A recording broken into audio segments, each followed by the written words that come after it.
Oi gente, vamos falar sobre coisa boa hoje? Vamos falar sobre livro. E hoje eu trouxe um livro bem bacana pra vocês, de um escritor estrangeiro de um país assim que é visto como pobre, que é trazido pra essa história assim de uma forma simples e ao mesmo tempo que vai te deixar super envolvido com essa história, que é o livro O Tigre Branco, de Aravind Adiga, um escritor indiano que realmente me arrebatou pra essa história, né? Um livro assim que eu já tinha algumas expectativas para entrar, sabe naquela lista de livros em que você entra assim pensando num livro mais cult, que vai trazer algo mais para dentro da realidade, para aquilo que nós realmente vivemos? Então esse livro aqui, ele vai realmente te levar para um cenário assim tanto quanto conturbado e cheio de corrupção. Uma história envolvente que realmente eu gostei do livro e me surpreendi com a história. Foi melhor do que eu imaginava. O ponto negativo, que foi a partir do primeiro momento em que eu peguei esse livro, que eu abri ele, foi o tamanho da fonte, né? Então a letra dele é muito pequenininha. Então foi assim, acho que para economizar, mas realmente não foi, gente. Mas eu li mesmo por causa da história, porque é uma boa história, uma história assim muito boa.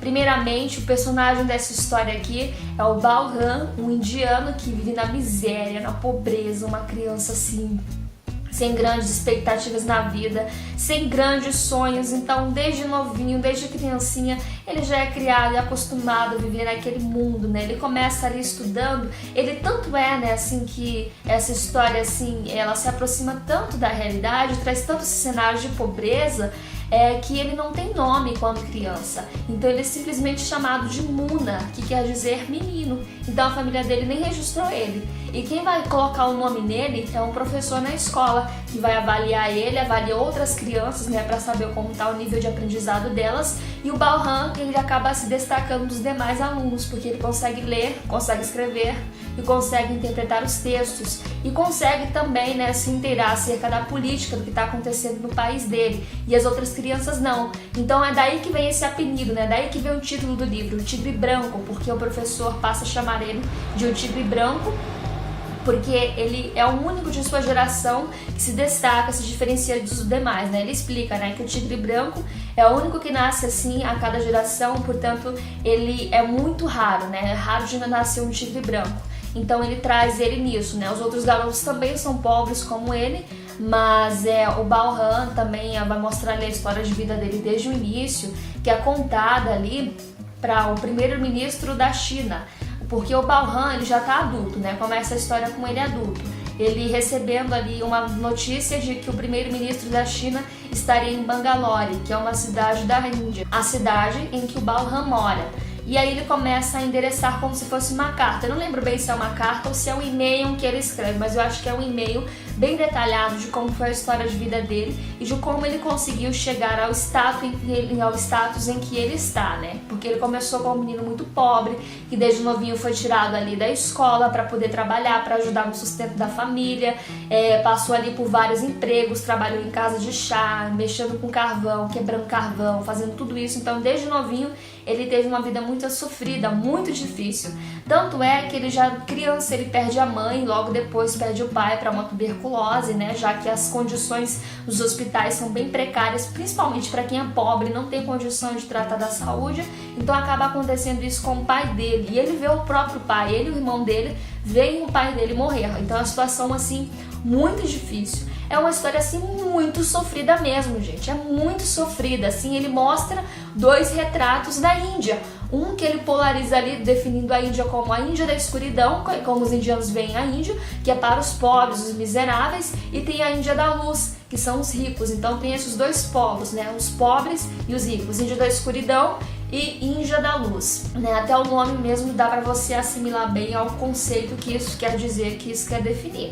Então o Balram, ele vai contando a história dele desde a infância, né? De como que o professor colocou esse nome nele, esse apelido. O professor colocou o próprio nome, esse nome aí, Balram, quem deu foi o professor, porque a família dele não tinha nem registrado ele, nem chamava ele por um nome qualquer, né? Apesar de não registrar, ele deveria ter um nome. Então ele vai mostrar, né, como que ele conseguiu se desenvolver ao longo dos anos. Vai mostrar ali que ele admirava muito, para você ver como a perspectiva de vida de uma pessoa dessa é acostumada a querer pouca coisa. Então ele é acostumado com muito pouco, né, a viver na miséria e na pobreza. E ele sempre contando isso nessa carta para o primeiro-ministro da China. Ele vai ali passar pelo momento em que ele deseja ser como um motorista de um carro, né?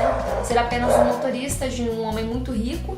E então esse é o sonho dele e de várias outras crianças que vivem na mesma realidade em que ele vive. E daí vai mostrando, né, que ele vai querer ser um motorista. Ele pede pra avó dele, a família dele não trata ele muito bem não, ele é maltratado na família. Ele vai pedir pra família dele, pra avó dele pagar pra ele um curso ali em que ele possa ser motorista. Ela paga o curso, mas com uma condição, de que tudo que ele ganhasse nessa profissão, ele teria que voltar esse salário todinho para ela. E ele aceita essa oferta. Depois que ele passa por esse curso, ele consegue terminar o curso e daí encontra a dificuldade de conseguir um emprego. Então ele vai batendo de porta em porta, assim, na vizinhança onde ele mora, em casa, ele vai pedindo todo dia, né? O dia inteiro ele vai pedindo emprego, oferecendo os serviços dele, mas ninguém aceita. Até que porventura ele bate em uma porta de uma pessoa ali que manda, é o chefão ali que manda no local, na aldeia em que ele mora, que é o Cegonha. E aí ele consegue, né? Porventura ali vai ter um homem, né? O filho do Cegonha, que chegou recentemente dos Estados Unidos e precisa de um motorista. E é aí que vai entrar o Balhan, ele vai ser contratado, né? Passa por um teste, depois desse teste ele é contratado e é o segundo motorista da casa. Aí ele consegue esse emprego. Vai mostrar essa trajetória dele de vida, né? Não como ele conseguiu esse emprego, o que ele faz, né? Como que ele é tratado nessa casa. E vale lembrar que as pessoas ali da Índia, como ele retrata não só o próprio trabalho dele, o emprego dele, mas também as condições em que outras pessoas vivem, até pelos outros empregos em que ele passou, em que ele trabalhou. Ele vai mostrar assim que realmente as pessoas, elas se colocam muito à disposição, como se fossem assim, praticamente como se fossem escravos mesmo, porque ele aceita a condição em que ele está.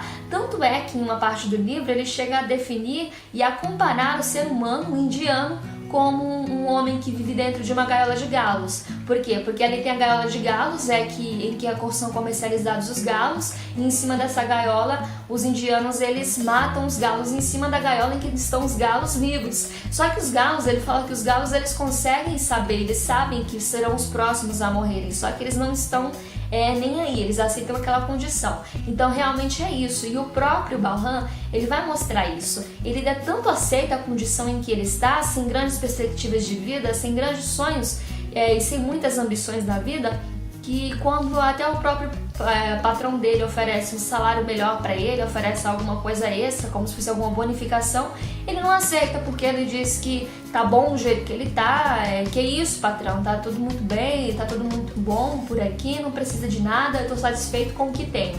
Então ele é um homem sem grandes ambições, e ele mostra isso não só no personagem dele, como em outros personagens do livro que parecem aceitar muito a condição em que eles estão e a condição em que eles vivem. Então por isso ele faz essa comparação do ser humano indiano com uma gaiola de galos que não consegue sair daquilo em que ele está pela falta de atitude, por não ter o pensamento para sair daquilo. E aí vai mostrando, né, a história dele de sucesso, do empreendimento dele, o que ele fez para ele chegar ao nível em que ele está ali no início do livro, né, que ele já está adulto e tem uma grande companhia de carros, né, uma coisa assim de uma empresa terceirizada, e vai mostrando tudo isso, né, acompanhando essa trajetória de vida dele. Então ele vai contando isso e mostrando o verdadeiro retrato da Índia, né, de como que ela é, com as misérias que ela tem, as pessoas que passam fome, que trabalham por muito pouco, a forma como elas são tratadas nos lugares em que elas trabalham, como verdadeiros escravos, né, que trabalham muito, não tem bonificação,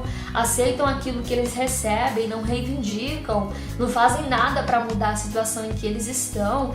Fala muito sobre corrupção e a forma como o Balhan também é corrompido, né, porque o Balhan, ele é muito inocente, né, ele vai para a cidade grande e não consegue ver o que tem de ruim na cidade grande, ele se passa ali por inocente, realmente vai muito inocente, né, querendo agradar todo mundo, não quer fazer mal pra ninguém, só que com o tempo ele vai sendo corrompido por outros motoristas e pelo que ele vive na cidade grande e pelo aquilo que ele vai vendo, como os patrões dele tratam ele. Então ele abre os olhos e abre até demais, eu diria, em certo ponto da história, tanto é que ele vai acabar fazendo coisas erradas por aqui. É como diz aquela história, né? Aquela frase do Rousseau: o homem nasce bom, mas é a sociedade que o corrompe. E o livro mostra realmente isso. E é justamente isso, por esse processo que o Balhan vai passar. Ele é muito bom, só que chega em determinado ponto em que ele acaba sendo corrompido por essa sociedade e vai fazendo coisas erradas. O livro eu recomendo para vocês, é uma leitura assim muito boa, né? Tem partes assim que são verdadeiras ironias, né?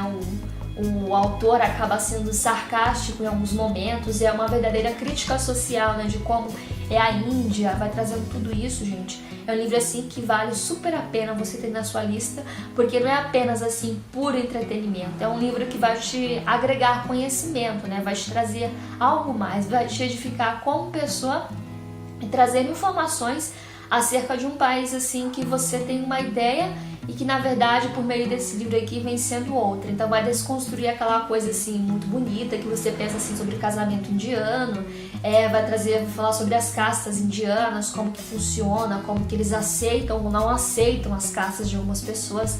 Vai falar sobre religião, política, sobre a sociedade. É uma crítica social assim muito válida, muito boa. É um livro assim que eu acho que deveria até virar um filme, né? Tanto é que ele tem aqui, são 100 milhões de leitores, mais de 100 milhões de pessoas já leram esse livro aqui. Então vale super a pena. Eu sou mais uma leitura assim, ó, uma leitora que indica esse livro aqui, porque realmente é um livro muito bom. É um livro assim também que não é grande, é um livro pequeno. O que me quebrou mesmo nessa história foi o tamanho da letra, né?